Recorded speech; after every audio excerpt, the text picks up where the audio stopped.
ఆశ్వయుజ శుద్ధ పాడ్యమి నుంచి నవమి వరకు నవరాత్రుల వేడుకలతో జరిగేది బతుకమ్మ పండుగ. ఈ 9 రోజులు పల్లెలు పట్టణాలు తేడా లేకుండా తెలంగాణ మొత్తం పూలవనంలా మారిపోతుంది. గుమ్మడి, గునుగు, తంగేడు, రుద్రాక్ష, బీర, బంతి, జిల్లేడు, కట్ల, బంతి, ముత్యాల పూల సొగసు చూడముచ్చటగా ఉంటుంది.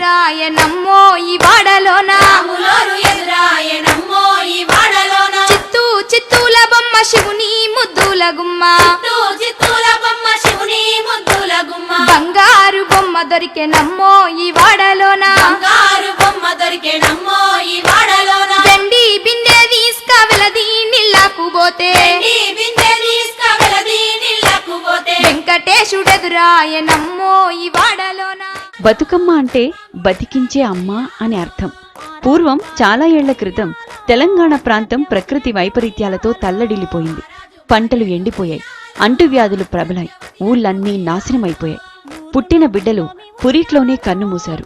దీంతో ఏం చేయాలో తెలియక దేవతలపై భారం వేశారు. ఈ క్రమంలోనే అమ్మవారిని ఆటపాటలతో ప్రసన్నం చేసుకోవాలని సంకల్పించారు. అలా బతుకమ్మ పండగ మొదలైందని చెబుతారు.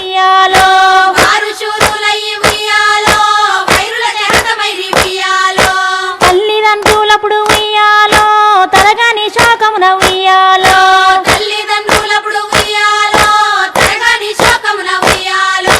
దళరాజముల బాసి ఉయ్యాలో, దాయాదులను బాసి ఉయ్యాలో,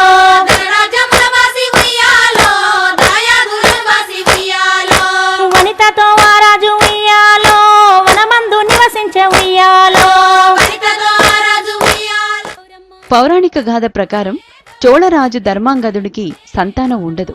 అనేక నోములు వ్రతాల ఫలితంగా వారికి 100 మంది కొడుకులు పుడతారు. కాని కాలం కలిసిరాక వారంతా యుద్ధాల్లో మరణిస్తారు.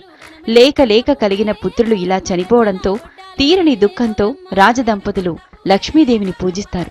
తమ కడుపున పుట్టమని వేడుకుంటారు. కరుణించిన లక్ష్మీదేవి వారి కూతురుగా పుడుతుంది. ఆమె పుట్టినరోజు మునులంతా వచ్చి నిండు నూరేళ్లు బతుకమ్మ అని దీవిస్తారు. పంటలు ఘనమైన పొన్న పువ్వే గౌరమ్మ, గజ్జల ఒడ్డాలమే గౌరమ్మ, ఏమేమి పువ్వప్పునే గౌరమ్మ, ఏమేమి కాయప్పునే గౌరమ్మ, ఉద్రాశ పువ్వప్పునే గౌరమ్మ, ఉద్రాశ కాయప్పునే.